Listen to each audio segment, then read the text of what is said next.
घेतलेला आहे या राऊंड मध्ये. बघा मजा येणार आहे या राऊंड मध्ये, मस्त मजा येणार आहे. सगळ्यांचे घोडे अतिशय वेगाने सुटले. ग्राउंड मधून पळू नका मित्रांनो, ग्राउंड मधून पळू नका रे. तुम्हाला कितीही सांगितलं तर तुम्ही ऐकत नाहीत. घोड्याच्या हातापायाखाली आलात नाही आणि तुम्हाला दिसते ना जाग्याहून येणारा घोडा. बघा ना जाग्याहून दिसते ते बघा. मला इतक्या लांबून दिसायला तुम्हाला दिसेना का?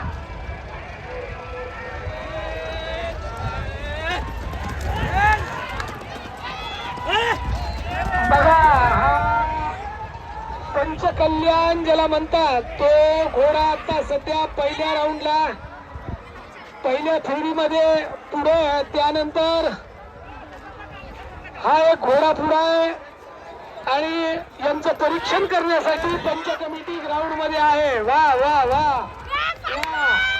बढिया बढिया. बघा कसे आवाज निघतात सवाराचे.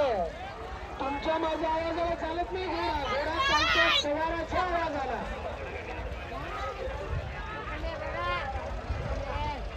धन्यवाद माय तुझे, धन्यवाद त्रिवार, धन्यवाद.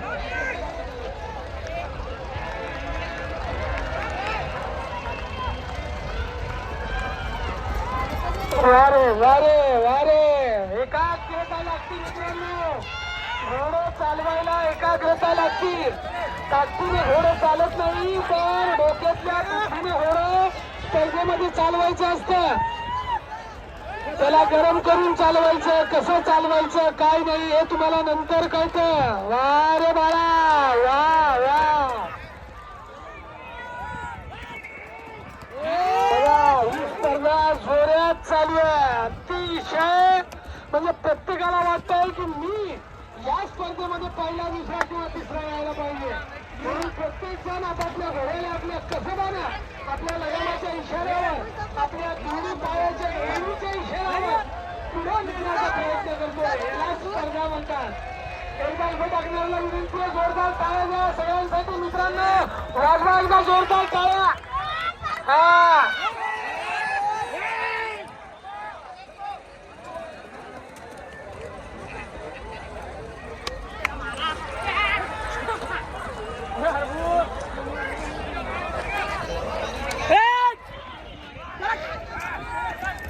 पंच कमिटीला विनंती आहे. आमचं राऊंड कडे लक्ष नाहीये. राऊंड कडे मी सांगितल्याप्रमाणे हसन दादा, मुसाभाई आणि शास्त्री यांना विनंती आहे या सेमीफायनल मध्ये पहिल्या 3 येणाऱ्या घोड्यांना तुम्ही धरायचे स्वतः.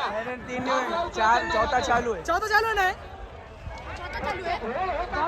एवढी काळजी घ्या.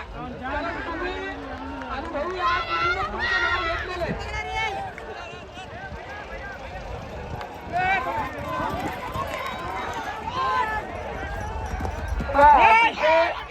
आणि शांत पद्धतीने कोवळ्या उन्हामध्ये आपण या स्पर्धेचा सगळेजण मिळून आनंद घेत आहोत.